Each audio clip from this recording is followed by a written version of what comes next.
did we get here? We need to go back and check on the miners.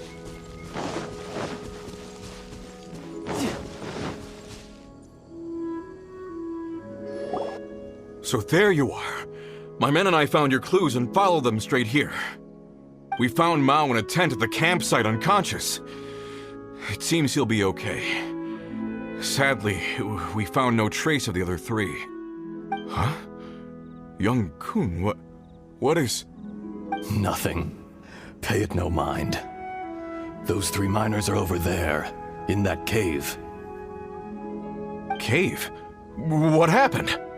They're exhausted, but not in danger. Don't worry.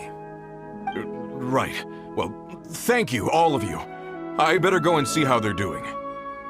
So you're taking them back to Liyue Harbor? That's right. Can I come with you?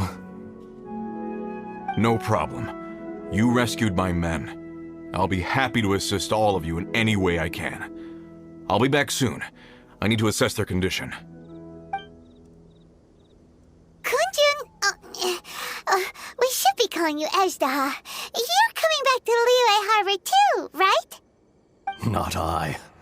Merely this body.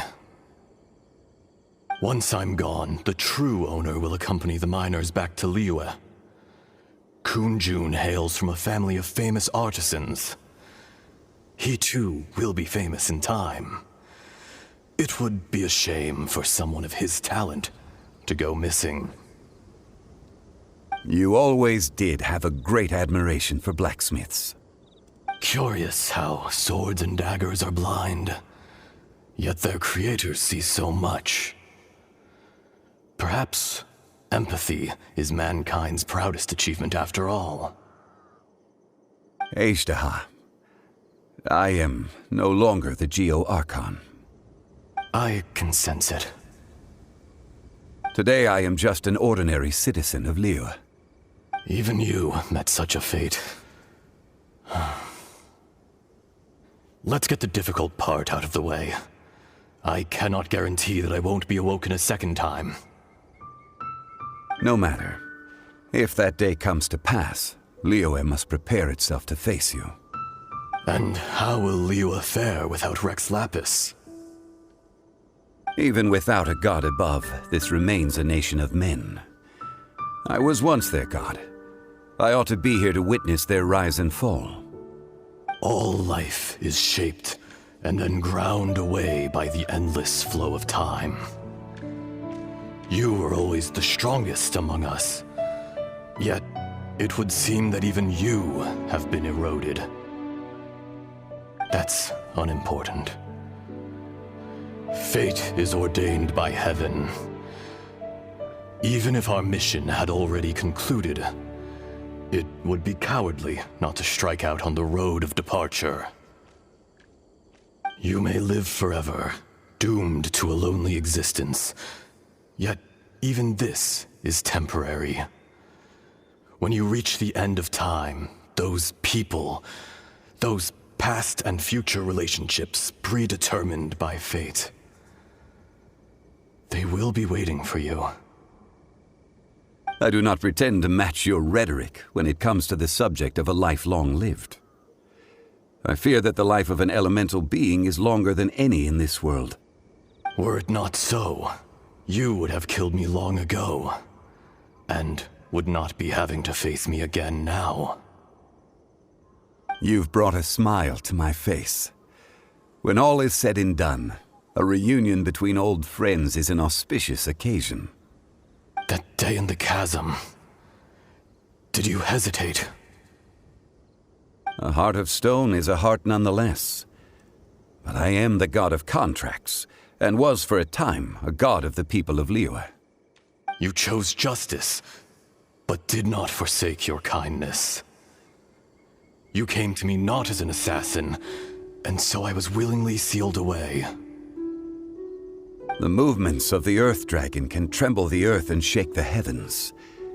With your abilities, even at my full strength, I struggled to confront you, let alone seal you away. Hence my inception. Do not forget that I was there with Liyue's founder. The face may have changed, but the content of the contract remains intact. Old friend, God of contracts, I hereby honor our agreement. Thank you, Ashtaha. My life is at an end. I will join the eternal flow of time. And you, Morax, you will live for many a day to come. You're leaving? If it is fated, Morax, we will meet again.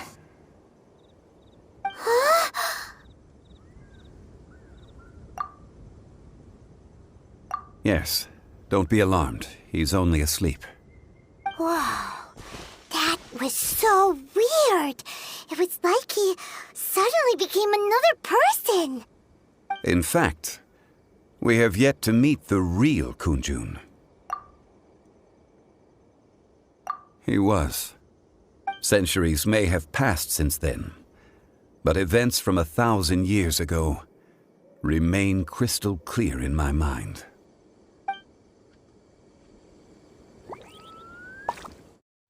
In our last tale, Rex Lapis was walking alone in the mountains. He heard a remote voice, unlike any other, coming from a crack in the earth.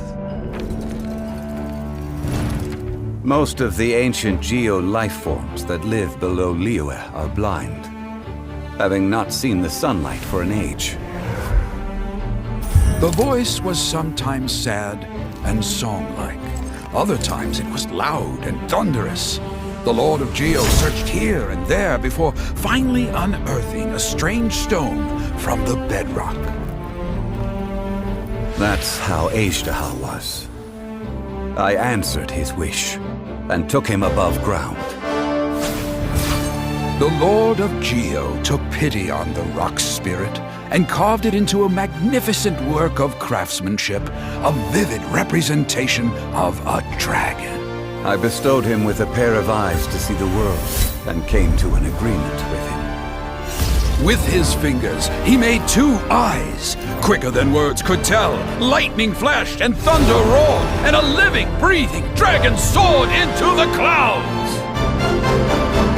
I agreed to let him live among the people above ground.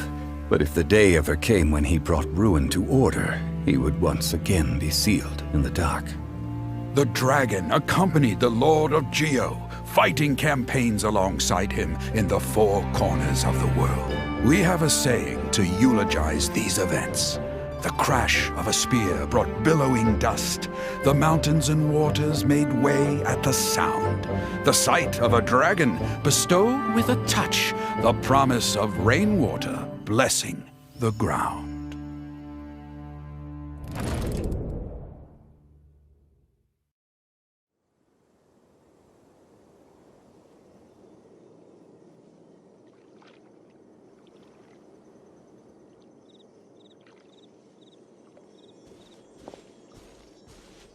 A 1,000 years ago, Ashtaha attacked the chasm.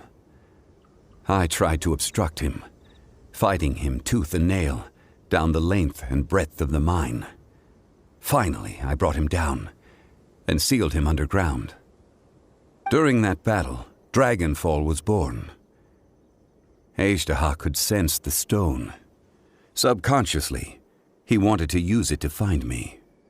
Despite being the victor, I could not claim to be stronger than he, and in his heart, he still retained an ounce of goodwill towards me, towards Liyue, towards life above ground. He was willing to be sealed away, but as the erosion set in, he forgot. Even I cannot avoid it, but there is something I understand better than most. When the door opens, it is time to leave. The greater the power, the greater the danger erosion may bring about. The millennia may come and go, but even a stone may tire. Personally sealing away an old friend, This is just one form of erosion I have endured. People abandon and surrender the things they love to pursue the right path. Perhaps this is the erosion imposed on me by the natural order of this world. That I was a god of mankind. My identity may change, but my eyes will bear witness to the history of humanity. You still care a lot about Liyue. Call it part of my duty. I must thank you both. No worries. Oh? About what? Oh yeah, Paimon nearly forgot.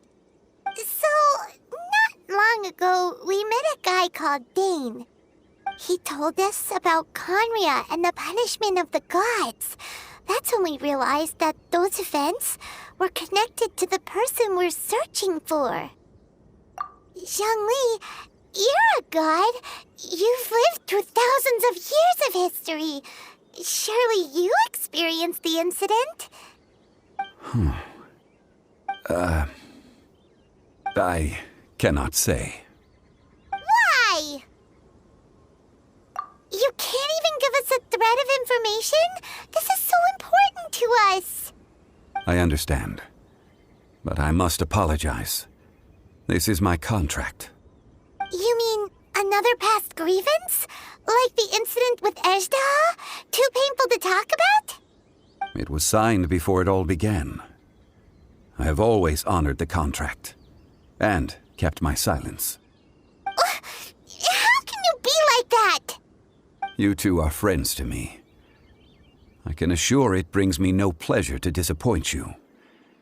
But as the god of contracts, I cannot go back on my word. Would you be ready to find out? It appears your understanding of this world continues to grow. There are many events of ages past, many secrets that lie hidden. They have been eroded by time, forgotten by the people, abandoned. But you are capable of finding them and bringing them into the light. Those who come to witness will witness. Those who are born to remember will remember. If you take the same road as that person, there may be more difficulties ahead. But as long as you firmly believe that you are on the right path, everything has meaning.